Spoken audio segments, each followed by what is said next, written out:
The sun was up, but my room still felt like a cage. Log 01 had shown me how to find the bleeding neck. I spent the last 48 hours scanning the dark corners of the internet. I found them. Tens of thousands of desperate people, terrified of losing their status, their money, their minds. They were bleeding. They were begging for a bandage. But I had a massive problem. I had exactly $314 in my bank account. I didn't have a factory. I didn't have a warehouse. I couldn't manufacture a product, and I couldn't afford to buy inventory. I was a hunter who had found the perfect prey, but I had no ammunition in my rifle. I went back to the encrypted file. I opened the architect's logs, hoping for an answer. Log 02 was titled, "The Phantom Product." The first sentence struck me like a physical blow. It read, "The peasant believes he must own the field to sell the wheat. The architect owns nothing, but controls the gate."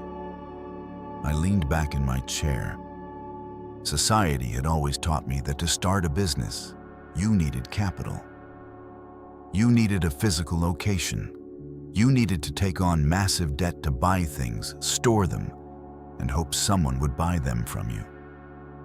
The architect called this the inventory trap. He described it as a prison built by the Industrial Revolution, designed to keep the working class terrified of starting. If you buy inventory, you take all the risk. If the market shifts, you are left with boxes of worthless plastic. "Do not build the factory," the log commanded. "Let someone else take the risk of production.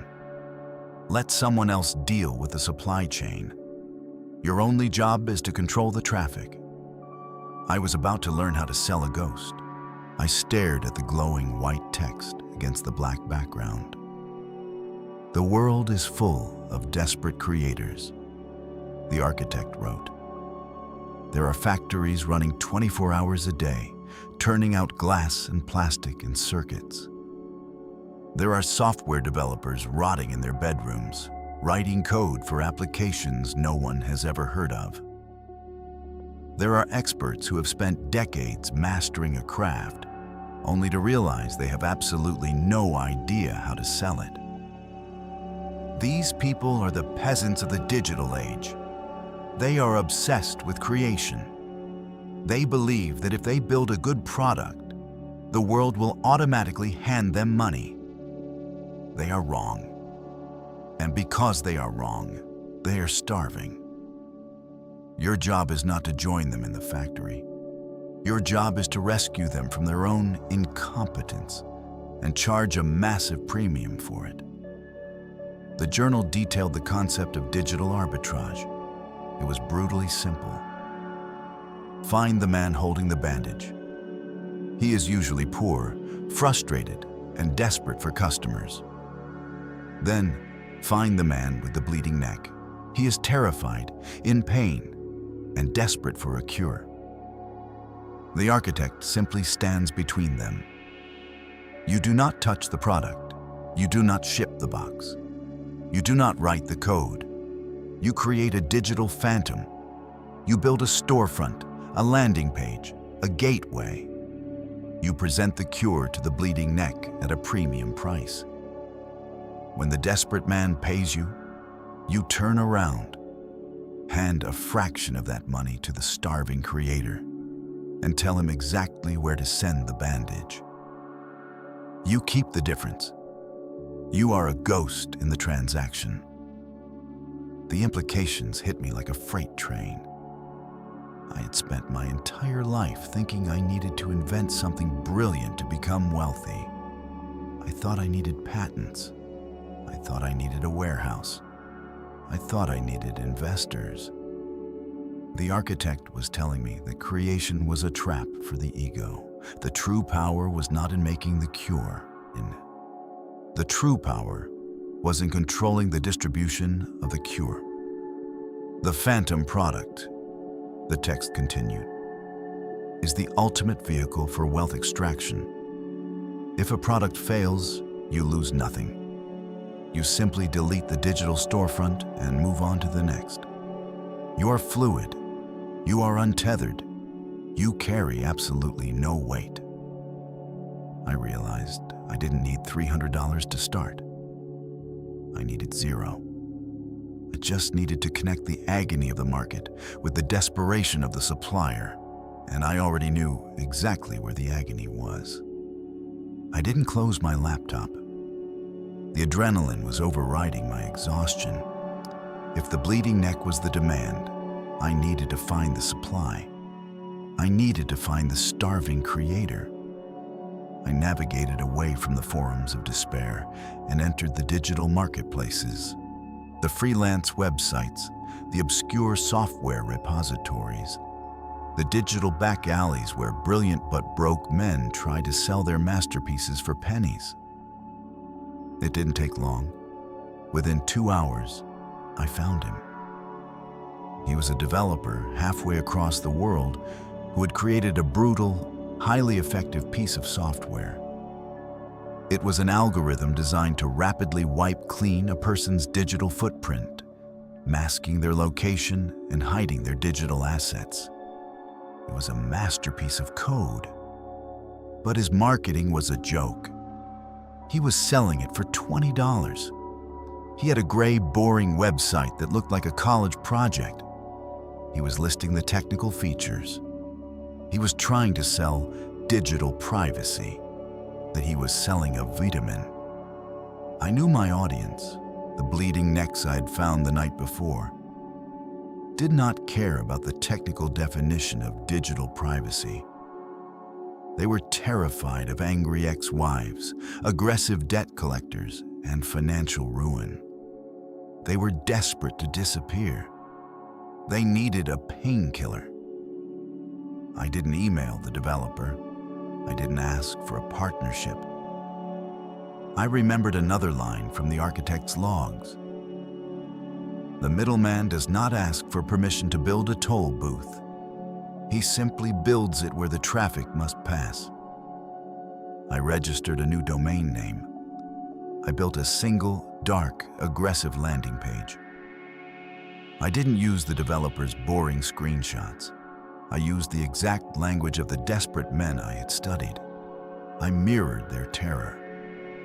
I painted a picture of absolute ruin if they didn't take action immediately, and absolute salvation if they bought my solution. I didn't price the software at $20. I priced it at $299. The architect had warned me. A desperate man does not trust a cheap cure. If you sell a parachute for $10, no one will jump with it. High prices create the illusion of absolute certainty. I set up a payment processor. I connected my checkout system to automatically purchase the $20 license from the developer's site and forward it to my buyer every time a sale was made. The Phantom product was live. I owned no servers. I wrote no code. I offered no customer support. I was completely invisible. I was nothing but a digital ghost standing between a terrified market and an oblivious creator. The trap was fully set. Now, all I had to do was open the gates. I had the Phantom product. I had the landing page. Now, I needed to open the gates. I went back into the shadows. I logged back into the forums where the bleeding necks gathered. The men terrified of being tracked, terrified of losing their assets. I didn't run advertisements. The architect's logs were clear. Advertisements are for corporations begging for attention. The predator uses infiltration. You do not shout at the herd, you whisper to the wounded. I created a ghost account. I didn't pitch my software. I became one of them. I wrote a detailed, agonizing story about how I had almost lost everything to a digital trace. But at the last second, I found a classified protocol that wiped my existence clean. I spoke their language. I used their exact vocabulary of despair. At the very bottom of the post, almost as an afterthought, I dropped the link to my $299 landing page. Then, I closed my laptop, and I waited. It was 2:14 p.m. the next day. I was sitting in my gray cubicle at my soul-crushing job, pretending to stare at a spreadsheet. The fluorescent lights were buzzing overhead. My manager was yelling at someone down the hall. My phone vibrated in my pocket. It wasn't a text message. It was a push notification from my payment processor. I pulled my phone out under the desk. A single green banner illuminated the cracked screen. Payment received, $299. My heart stopped. A fraction of a second later, a second notification popped up. My automated system had executed its command. It bought the license from the starving developer for $20 and forwarded the access keys to the desperate man. I stared at the math on my screen. I had just made $279 in pure profit. I didn't speak to the customer. I didn't touch the product. I didn't ship a box. I was sitting at a desk, being paid $15 an hour to be a slave, while my ghost system had just extracted wealth from the matrix on autopilot. I looked up at my manager. He looked so small. The whole building, the whole system of exchanging time for pennies. It all looked like an elaborate, pathetic joke. The phantom product was real. The architect was right. I slipped my phone back into my pocket. A cold smile crept across my face. But as the adrenaline settled, a dark realization took over. If I could extract $200 this easily from a single forum post, what happens when I scale the machine? What happens when the ghost becomes a monster? End of log 02. If you are listening to this and you are ready to build the toll booth, type "I am the ghost" in the comments. Subscribe to TEDUOS. The Matrix is cracking.